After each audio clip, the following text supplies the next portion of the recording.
Pentingnya sanitasi.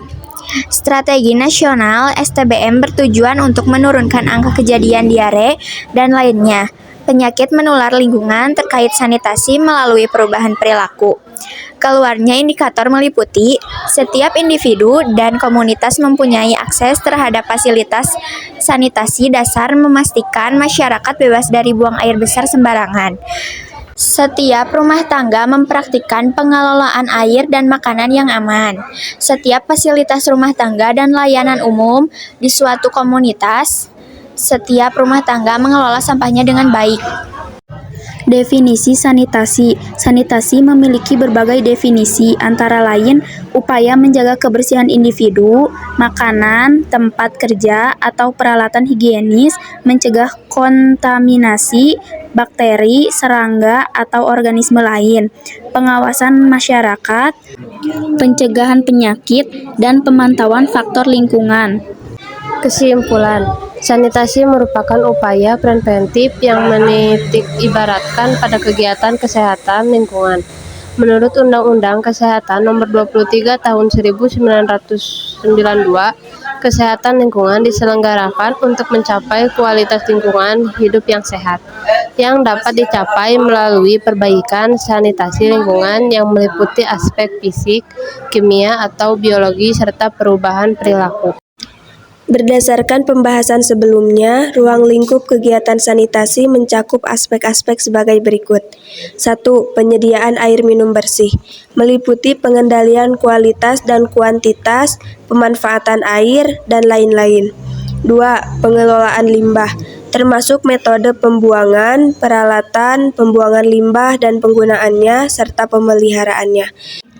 Ketiga, sanitasi makanan dan minuman, termasuk sumber makanan, penyimpanan makanan, pengolahan makanan, transportasi makanan, dan penyajian makanan. Keempat, pengendalian hama dan hewan pengerat, termasuk pengendalian vektor. Kelima, kesehatan dan keselamatan kerja, meliputi kondisi tempat kerja, tugas pekerjaan, dan lain sebagainya. Yang terakhir itu ada tenaga kerja atau pegawai.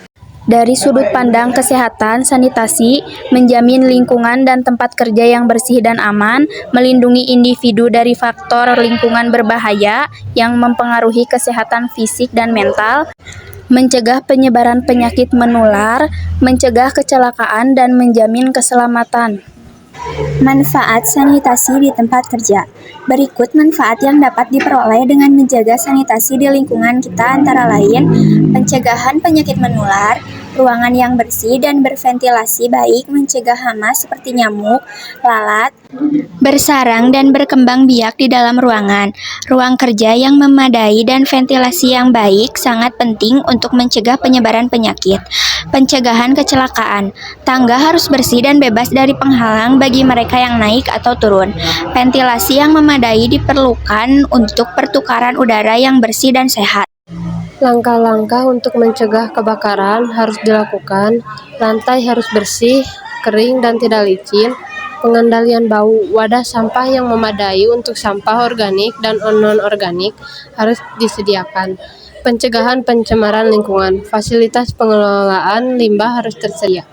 Pengurangan jumlah penyakit, kesejahteraan fisik dan mental, lingkungan yang bersih dan sehat dan nyaman. Jenis bahan sanitasi dan pembersih. Agen sanitasi mengacu pada zat kimia yang digunakan untuk menghilangkan atau mengaktifkan bakteri yang ditemukan di piring, wajan, meja, lantai, dan semua permukaan yang bersentuhan dengan makanan dan minuman.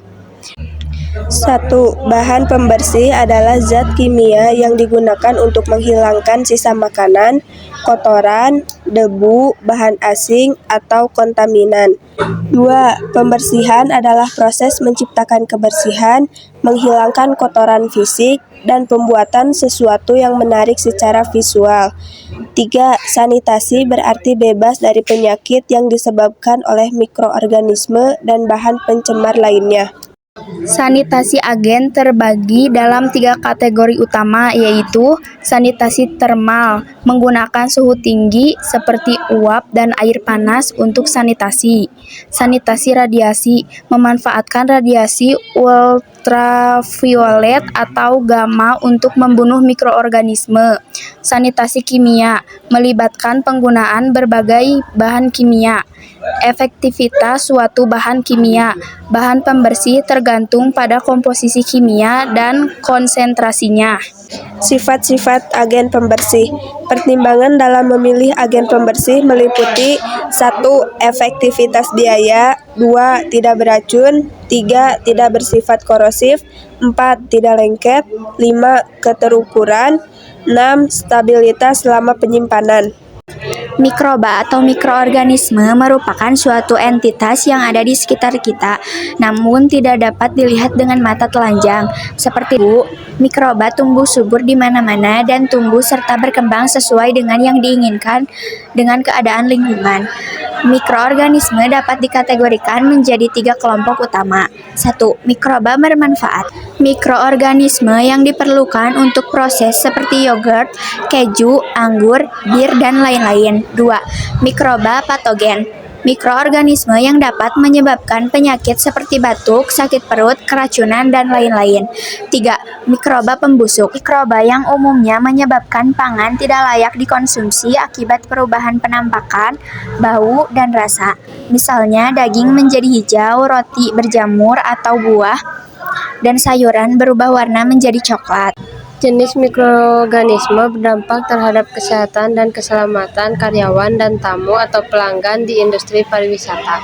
Karena kegiatan pariwisata selalu melibatkan interaksi dengan tamu ataupun wisatawan, maka penting untuk mewaspadai hal-hal yang berhubungan dengan sanitasi untuk menjamin keselamatan dan kenyamanan mereka dalam hal akomodasi, makanan, lingkungan, dan kesehatan. Pengetahuan tentang mikroorganisme berbahaya sangat penting untuk menghindari membahayakan semua pihak yang terlibat. Contoh penerapan sanitasi dalam lingkup housekeeping sebuah hotel departemen. Area yang tercakup dalam housekeeping di sebuah hotel dapat dikelompokkan sebagai berikut. Yang pertama, area publik, area lobi, toilet, tangga, teras, lift, musola, area kolam renang, linen, ruang seragam, ruang loker, basement, koridor, area parkir, dan lain-lain. Contoh 2. Gerai makan dan minuman. Restoran, bar, ruang pertemuan, ruang serbaguna, dan ballroom. Contoh ketiga yaitu area back office, seperti sumber daya manusia, pusat pelatihan, teknik, pembelian, akuntansi, dan pengendalian biaya. Contoh yang terakhir itu ada area lantai, seperti kamar tamu, ruang eksekutif, area party atau lantai stasiun, koridor, dan pendaftaran tamu.